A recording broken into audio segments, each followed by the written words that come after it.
Hello dear students, कैसे हैं आप? अच्छे होना भी चाहिए।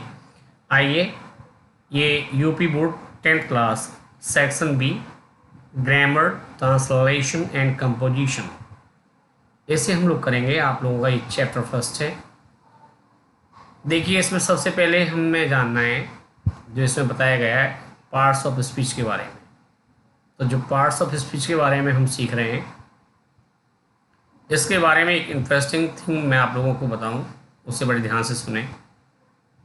कुछ जो हमारे अध्यापक लोग हैं, गुरु लोग हैं, वो जब पार्ट्स ऑफ स्पीच को पढ़ाते हैं तो वो बताते हैं 9 होते हैं, जिसमें ना वो आर्टिकल को भी बच्चे इंक्लूड करते हैं। लेकिन मैं आपको एक जानकारी दूंगा। देखिए, जो आर्टिकल्स होते हैं ना, ये पार्ट्स ऑफ स्पीच का पार्ट नहीं होते। क्यों नहीं होते? क्योंकि ये डिटरमिनर होते हैं। ये मैं 10th क्लास की जो वीडियो बना रहा हूँ, बच्चे जो हमारे पढ़ने वाले हैं वो ऐसे ध्यान से देखें, समझें। परेशानी आती है कमेंट करें। कमेंट करने के बाद मैं उसका सॉल्यूशन आप लोगों को आगे बताऊंगा। तो आइए, सबसे पहले हमारा जो चला हुआ है वो पार्ट्स ऑफ स्पीच। इसमें पार्ट्स क्या है और स्पीच क्या है, और पार्ट्स ऑफ अ सेंटेंस। जो पार्ट्स ऑफ अ सेंटेंस इसमें हम पढ़ेंगे, इसलिए पहले मैं आपको पार्ट्स ऑफ स्पीच के बारे में थोड़ा सा बता देता हूँ। क्योंकि जो पार्ट्स ऑफ सेंटेंस है ना, उसमें ये सभी चीज़ें आएंगी। तो वो कैसे आएंगी? आइए, सबसे पहले हम पार्ट्स ऑफ स्पीच पर थोड़ी सी झलक डालते हैं। तो हमने लिखा पार्ट्स ऑफ स्पीच। बच्चों, जो ये हमारा पार्ट्स ऑफ स्पीच होता है, इसे हम लोग इस हिसाब से याद कर सकते हैं। नाउन होता है, एडजेक्टिव होता है, प्रोनाउन होता है,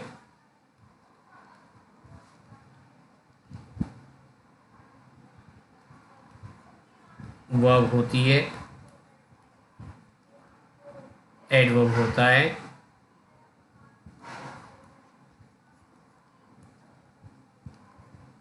प्रीपोजिशन होता है,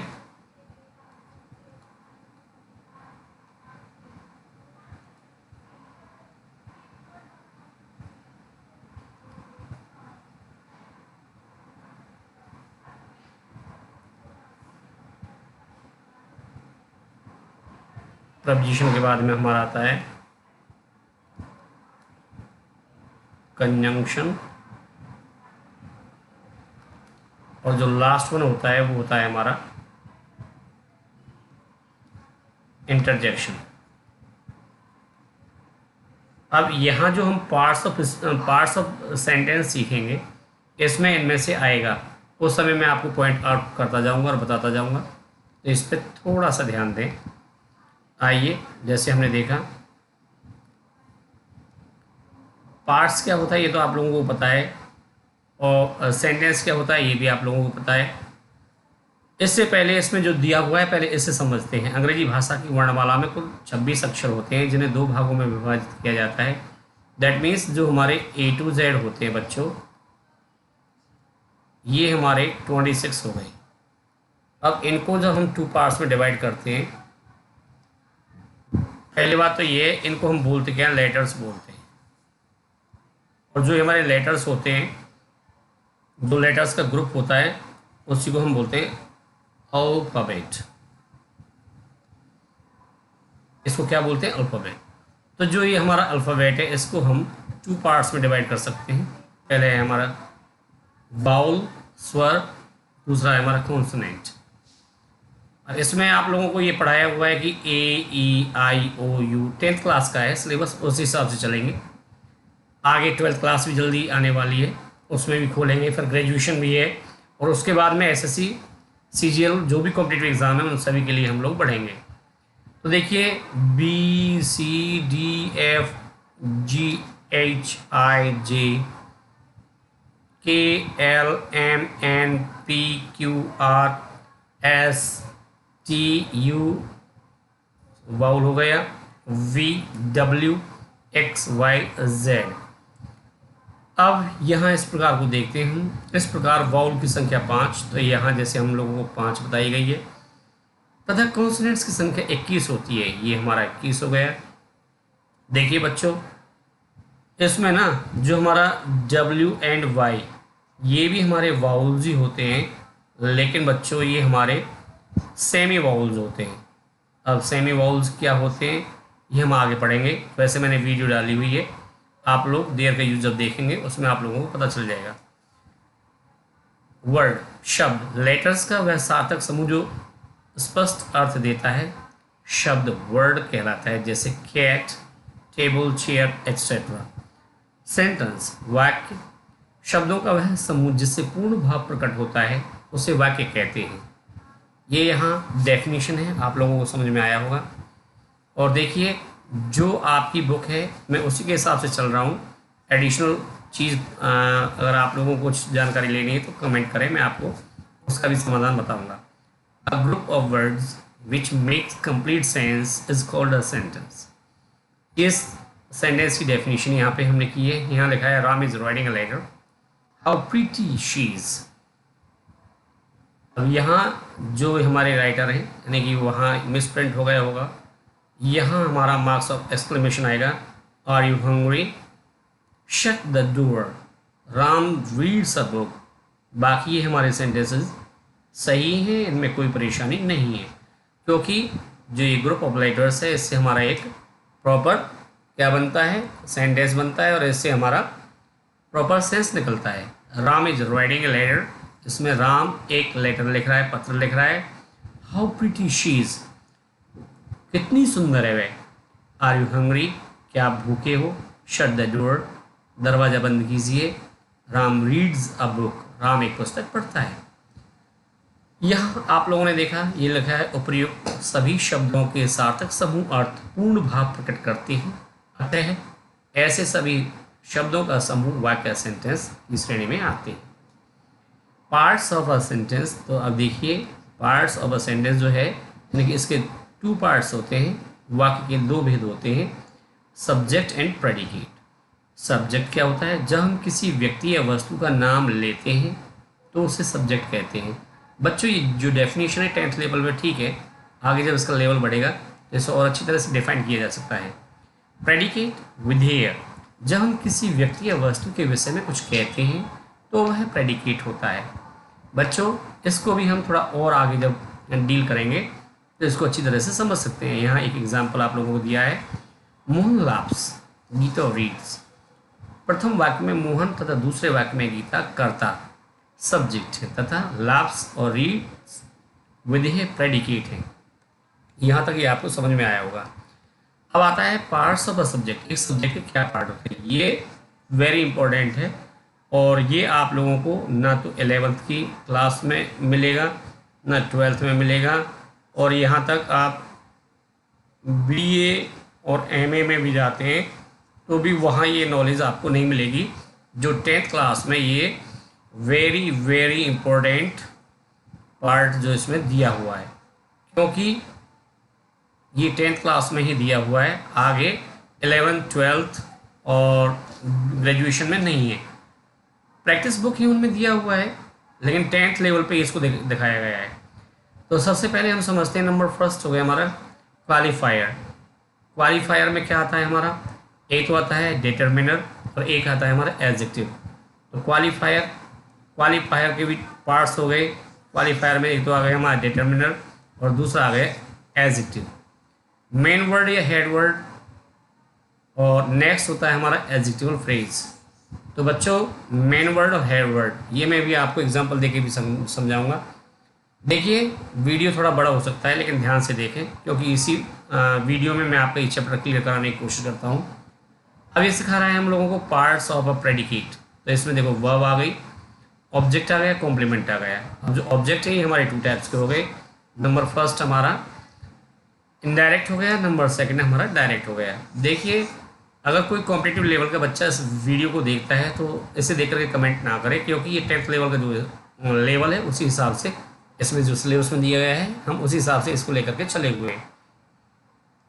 आइए ये हमने टेबल बनाई हुई है, एक रहा सब्जेक्ट और एक रहा प्रेडिकेट। राम, मीना ये हमने दोनों जो लिए हों बच्चों यही हेड वर्ड होते हैं। दैट मीन्स यहाँ थोड़ी सी जानकारी लेंगे हम, जो हमने अभी यहाँ हेड वर्ड देखा या उसको हमने मेन वर्ड बोला, तो बच्चों ये हेड वर्ड या मेन वर्ड जो होते हैं ये हमारे किसी नाउन या प्रोनाउन के बने होते हैं, नाउन या प्रोनाउन के बने होते हैं। देखिए यहाँ इसमें नेक्स्ट में थोड़ा प्रोनाउन का भी दिया हुआ है, ये भी मैं आप लोगों को समझा देता हूँ। ये हमारा प्रोनाउन दिया हुआ है, ये प्रोनाउन होता है। और ये आप लोग देख रहे हो, ये आपके सामने क्या आ गया, ये आपका नाउन आ गया। ये भी नाउन है, ये भी नाउन है, और ये दोनों हमारे प्रोनाउन हैं। यहाँ प्रेडिकेट पार्ट में जो दिया हुआ है प्लेज, वीप्स, प्लेड, वेप्ट, ये बच्चों हमारी क्या है, ये वर्ब है, ये हमारी वर्ब है। और वर्ब में भी इन्हें बच्चों हम एक्शन वर्ड बोलते हैं। और जब ये हमारे एक्शन वर्ड होते हैं बच्चों ये हमारे मेन वर्ब होते हैं, इनको हम मेन वर्ब बोलते हैं। यूपी बोर्ड में जैसा पढ़ाया जाता है ये, इसको आप लोग first form of the main verb के नाम से जानते हो। इसमें बच्चों जो ये एस जोड़ा गया है यहाँ थोड़ा सा ध्यान देंगे, इससे हम लोग, वैसे आप लोगों को ये नाम नहीं मिलेगा लेकिन मैं आपको थोड़ा सा एडवांस लेवल पे बता देना चाहता हूँ। इसे हम लोग बोलते हैं एस फॉर्म, इसे हम बोलते हैं एस फॉर्म। नेक्स्ट आता है बच्चों ये जो हमारा है प्लेड और वेप्ट, इनको बोलते हैं हम लोग पास्ट टेंस फॉर्म, इन्हें बोलते हैं हम लोग पास्ट टेंस फॉर्म। अब आता है स्मोकिंग इज इंजीरियस, जो अब इज आया आप लोगों के सामने, ये भी आपका मेन वर्ब है। अब ये मेन वर्ब कैसे, देखिए is, to walk is useful, ये भी आपका मेन वर्ब है। तो बच्चों ये मेन वर्ब कैसे है, मेन वर्ब। अब इसे समझते हैं कि ये मेन वर्ब क्यों है, क्योंकि अधिकतर बच्चे इसे हेल्पिंग वर्ब के नाम से जानते हैं। तो बच्चों जब हम लोग इसे सीखते हैं, जब एक्शन वर्ड आता है तो ये तो हमेशा हमारा क्या होता है, ये तो हमारा मेन वर्ब होता है। और यदि हमारा is are am was were, ये जब आते हैं तो ये तो प्रेजेंट टेंस फॉर्म होती हैं, इन्हें देख करके आप लोगों को पता चल जाना चाहिए वो प्रेजेंट टेंस है, और इसे हम पास्ट टेंस फॉर्म बोलते हैं। इसे देख करके आप लोगों को पता लग जाना चाहिए कि ये हमारा पास्ट टेंस है। जब ये अकेले आए बच्चों, जब ये अकेले हों तो ये बच्चों मेन वर्ब भी होते हैं। इनके बाद में जो ये दोनों वर्ड हम लोगों ने यूज़ किए, एक में इंजीरियस जो हमने यूज़ किया और जो नेक्स्ट लिया वो हमने लिया यूजफुल। ये जो दोनों वर्ड हैं बच्चों ये हमारे और कुछ नहीं, सिर्फ और सिर्फ एडजेक्टिव है। आगे आने वाली क्लास में आपकी बुक में भी दिया हुआ है, मैं आपको डिटेल में इनको पढ़ाऊँगा। नोट, कैटेगरी ए में राम और मीना सब्जेक्ट है, इसमें यहाँ लिखा हुआ है, आप लोगों को समझ में आएगा, आप इसे गो थ्रू कर सकते हैं, वैसे मैंने समझाया। टेबल फर्स्ट से ज्ञात होता है कि सब्जेक्ट के स्थान पर एक ही शब्द का प्रयोग हुआ है, उन्हें हेड वर्ड या मेन वर्ड कहा जाता है। तो बच्चों ये आपको समझ आ गया। नेक्स्ट चलते हैं टेबल 2। सब्जेक्ट को समझने के लिए एक अन्य टेबल भी देखिए। वेरी गुड, तो ये सब्जेक्ट की टेबल है, इसमें डॉग है, नाउन है। वेरी गुड, अब आप लोग पार्ट्स ऑफ स्पीच में चल रहे हो तो इन्हें पकड़ते चलना। यहाँ सब्जेक्ट डॉग, डॉग्स नाउन है। शी लेबर्स हार्ड, यहाँ सब्जेक्ट शी प्रोनाउन है, तो ये मैंने आप लोगों को समझाया है। द पुअर आर सैड, जो यहाँ द पुअर है सब्जेक्ट के रूप में आया है और ये एडजेक्टिव है। अब कहानी ये आती है बच्चों, जो एडजेक्टिव है ना, क्योंकि जो हमारा सब्जेक्ट होता है अभी हम लोगों ने सीखा ये किसी नाउन या प्रोनाउन का बना होता है, ये आप लोगों ने सीखा। लेकिन यदि कोई हमारा एडजेक्टिव जो कि किसी नाउन का फंक्शन करे, नाउन की तरह प्रयोग हो, तो बच्चों वह भी हमारा सब्जेक्ट का कार्य करता है। अब आता है ये सीखने के बाद में, अब हम थोड़ा सा और आगे बढ़ेंगे। नेक्स्ट है smoking is a bad habit. यहाँ स्मोकिंग जीरेंड है जो सब्जेक्ट के रूप में नाउन की भांति प्रयोग किया गया है। अब आता है कि जो हमारा ये जीरेंड है ये क्या होता है। तो देखो बच्चों, वी फर्स्ट के साथ में, वी फर्स्ट में जब आप लोग आईएनजी लगाते हो, जैसे कि रीड के साथ में आपने आईएनजी लगाई, तो बच्चों ये रीडिंग हो गया। तो आईएनजी ये तो हमेशा वर्ब में ही लगती है, और जो ये रीडिंग है आपका, ये आपका जब नाउन की तरह काम करेगा, इसको हम जेरेंड बोलेंगे। जब ये जेरेंड होगा उस समय बच्चों ये आपका नाउन की तरह काम करेगा। कैसे काम करेगा? नाउन की तरह काम करेगा। सेम इसका दूसरा भाई है टू एयर इज़ ह्यूमन। यह टू एयर यह इन्फिनेटिव है जो कि सब्जेक्ट के रूप में प्रयुक्त हुआ है। टू फाइंड फॉल्ट समूह शब्दों का एक समूह है जो सब्जेक्ट के स्थान पर नाउन की तरह प्रयुक्त हुआ है। तो आइए इसे भी समझते हैं। देखिए जैसे कि हमने ये देखा टू एयर, ये हमारा बच्चों इन्फिनेटिव है। अब इन्फिनेटिव क्या होता है थोड़ा ऐसे भी समझ लेते हैं। तो इन्फिनेटिव जो होता है, जैसे कि अभी हमने वर्ब के बाद में आईएनजी जब जोड़ी थी, वो हमारा क्या बन गया था? जेरेंड बन गया था। लेकिन यदि हम आईएनजी जोड़ने की बजाय और उसी वर्ब के पहले टू लगा देते हैं, जैसे हमने लिखा, टू लगाने के बाद में एक्शन वर्ड रीड लिखा, टू लगाने के बाद में टीच लिखा, टू लगाने के बाद में रन लिखा, कुछ भी लिख दो बच्चों, ये सब होते हैं हमारे, इनको इन्फिनेटिव बोलते हैं। तो इन्हें हम इन्फिनेटिव बोलते हैं। और जो ये इन्फिनेटिव होते हैं यदि सब्जेक्ट की तरह आते हैं तो ये भी नाउन का ही काम करते हैं। क्यों करते हैं? क्योंकि बच्चों आप लोगों को पता है जो हमारा सब्जेक्ट होता है वो किसी नाउन या प्रोनाउन का ही बनता है। तो अब यहाँ आप लोगों ने नंबर 1 जेरेंड ये सीखा, ये भी यहाँ नाउन का काम करेगा। और ये यहाँ आपने इन्फिनेटिव सीखा। इन्फिनेटिव है, यदि ये हमारा सब्जेक्ट बन के आया है तो बच्चों ये भी हमारा किसका काम करेगा? नाउन का ही काम करेगा। तो अब आप लोग इसे देख करके कंफ्यूज ना हो। और नेक्स्ट जो हमने दिया है टू फाइंड फॉल्ट। अब इसमें जो ये फॉल्ट है ये क्या है? ये इस इन्फिनेटिव में जो ये वर्ब यूज की है ये इसका ऑब्जेक्ट है। Is easy to find fault शब्दों का एक समूह है जो सब्जेक्ट के स्थान पर नाउन की तरह प्रयोग किया गया है। अब यहाँ इज एज एज ये जो आया है ये सभी क्या है? आप लोगों का मेन वर्ब है। तो ये आपको समझ में आना चाहिए। आइए नेक्स्ट थोड़ा और आगे बढ़ते हैं और इसे समझते हैं।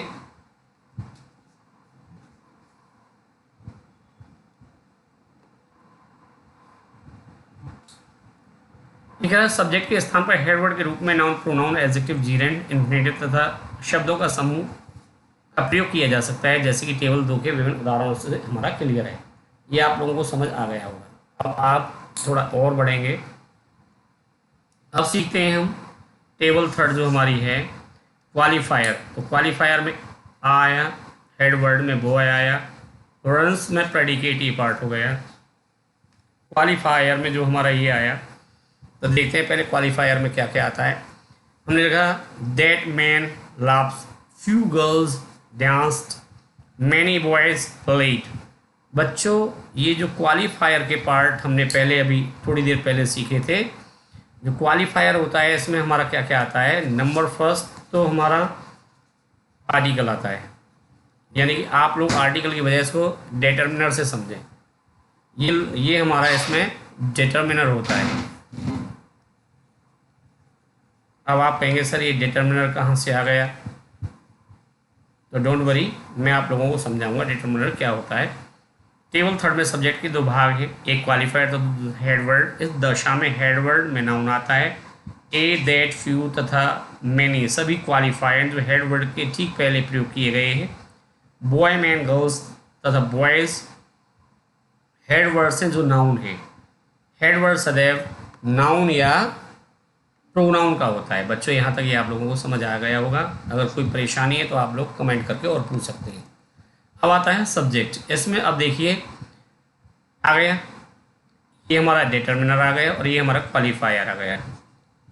तो आ ब्लाइंड मैन, ये आपका हेड वर्ड है, ये ब्लाइंड आपका क्वालिफायर है, इसको हम एडजेक्टिव कहेंगे और ये हमारा डिटर्मिनर है।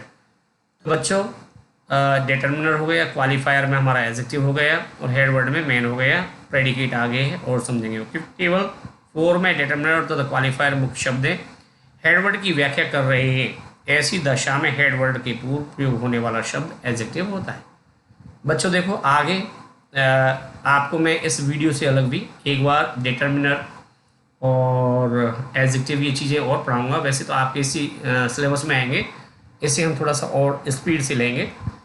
अब देखिए इसमें क्या है, जब हेडवर्ड से पहले एक शब्द हो तो वह क्वालिफायर कहेंगे और जब 2 शब्द हो तो एडजेक्टिव शब्द को क्वालिफायर कहेंगे तथा एडजेक्टिव के पहले होने वाले शब्द को डिटर्मिनर कहेंगे। यानी कि डिटर्मिनर प्लस एडजेक्टिव ये दोनों जो होते हैं हमारे क्वालिफायर में ही आते हैं। ए द, इसको डी भी पढ़ते हैं, तथा दीज ये डिटर्मिनर्स हैं। Blind, beautiful, old, pretty adjective ये एडजेक्टिव है। मैन, गर्ल, लेडी तथा बेबीज ये हमारे हेड वर्ड हैं। नेक्स्ट कहता है सब्जेक्ट में, पहला कह रहा है ये हमारा डिटर्मिनर बता रहा है आप लोगों को, उसके बाद में ये क्वालिफायर में एडजेक्टिव बता रहा है और ये फिर आप लोगों का क्या आ गया, लेडी हेड वर्ड आ गया। इसके बाद में आ रहा है in the room. In the room जो ये आया ये प्रेपोजिशन से शुरू हुआ है, आप लोग देख सकते हैं। ये देखिए ये जो प्रेपोजिशन से शुरू हुआ है इसको आप प्रेपोजिशनल फ्रेज या एडजेक्टिवल फ्रेज भी कहेंगे। ये आपका एडजेक्टिवल फ्रेज होता है। वेरी गुड, आप बहुत अच्छा समझ रहे हो, सही समझ रहे हो। यहाँ इसी को समझाया गया है। ये कह रहा है उपयुक्त टेबल में, टेबल 5 में हेड वर्ड की व्याख्या करने के लिए डिटरमिनर, एडजेक्टिव तथा एडजेक्टिवल फ्रेज का उचित प्रयोग हुआ है। एडजेक्टिव फ्रेज का प्रयोग हेडवर्ड के बाद होता है। इन उपयुक्त टेबल्स का अध्ययन करने से निम्नलिखित बातें पूर्ण रूप से स्पष्ट होती हैं जिनको ध्यान से रखना अत्यंत आवश्यक है। सब्जेक्ट एक होने की स्थिति में हेडवर्ड नाउन, प्रोनाउन, जेरेंड या इन्फिनिटिव का हो सकता है। सब्जेक्ट की व्याख्या होने पर सब्जेक्ट सदैव नाउन होगा। सब्जेक्ट की व्याख्या एक शब्द द्वारा होने पर सब्जेक्ट के पहले प्रयोग होगा और उसे क्वालिफायर कहेंगे। सब्जेक्ट की व्याख्या करने के लिए इससे पूर्व 2 शब्द प्रयोग होंगे तो पहले शब्द को डिटर्मिनर तथा दूसरे को क्वालिफायर कहेंगे। इस दशा में क्वालिफायर सदैव एडजेक्टिव का ही होगा। सब्जेक्ट की और अधिक व्याख्या करने के लिए यदि एडजेक्टिव फ्रेज का प्रयोग हो तो इसे सब्जेक्ट के बाद प्रयोग करेंगे, इसे हम एडजेक्टिव फ्रेज कहेंगे। डिटर्मिनर और क्वालिफायर का प्रयोग सब्जेक्ट हेडवर्ड से पहले और एडजेक्टिव फ्रेज का प्रयोग सब्जेक्ट हेडवर्ड के बाद होता है। संक्षेप में वाक्य का क्रम इस प्रकार होना चाहिए। ये सेंटेंस का स्ट्रक्चर है, इसे आप लोग समझिए। सेंटेंस ये हो गया, पहले हमारा डिटर्मिनर आएगा, एडजेक्टिव आएगा, नाउन आएगा, एडजेक्टिव फ्रेज आएगी, उसके बाद हमारा प्रेडिकेट वर्ड शुरू होगा। तो इस स्ट्रक्चर से भी आप लोगों को ये समझ में आना चाहिए। नेक्स्ट होता है यहाँ यह भी ध्यान देना है कि जेरेंड, वर्ब प्लस आईएनजी और इन्फिनिटिव 2 प्लस वी फर्स्ट जो भी सब्जेक्ट के रूप में प्रयोग हो सकते हैं। कभी कभी इनकी व्याख्या के लिए अन्य शब्दों का प्रयोग होता है। ये शब्द इनके ऑब्जेक्ट या मॉडिफायर होते हैं। निम्नलिखित टेबल में आप लोग इसे और ध्यान से देखें। ये कह रहे हैं वॉकिंग इन द मॉर्निंग। अब ये कह रहा है वॉकिंग, क्या करना, घूमना। कब, इन द मॉर्निंग, तो ये इसका मॉडिफायर आया है, मॉडिफायर ऑब्जेक्ट इसको बोलेंगे हम लोग। और स्विमिंग इन द रिवर, तो स्विमिंग कहाँ, इन द रिवर, ये भी अब एडवर्ब आया है आपका, तो ये भी मॉडिफायर है। टू ओबे अवर टीचर्स, तो ये बच्चे अवर टीचर्स ये ऑब्जेक्ट हुआ, ये हमारे एडवर्ब हो गए, ये क्वालिफायर हो गए। टू गेट गुड मार्क्स, तो बच्चों ये वाला जो आपका आया ये मॉडिफायर हो गया। मॉडिफायर में हमारा एडवर्ब आ सकता है, एडजेक्टिव, लेकिन फंक्शन यहाँ हम किसी चीज़ को देख करके ये नहीं बता सकते, पार्ट्स ऑफ स्पीच वहीं पहुँचते हैं। यदि आप लोग इसको समझना चाहें तो इसके लिए आपको ध्यान देना पड़ेगा। नेक्स्ट जो प्रेडिकेट आया इसमें इज़ आप लोगों की अकेली वर्ब आई है और ये आपकी मेन वर्ब के रूप में ही प्रयोग हुई है। उपयुक्त टेबल 6 में वॉकिंग, वॉक प्लस आईएनजी और swimming, swim plus ING, gerund है, जबकि टू ओबे और टू गेट दोनों इन्फिनेटिव है। अब आप लोगों को इन्फिनेटिव और जेरेंड भी समझ में आ गए। टेबल 7 में देखिए, अगर सब्जेक्ट जेरेंड वर्ब, तो ये करा है सिंगिंग, ये आईएनजी से बना है, waiting ING, working ING, smoking, saving.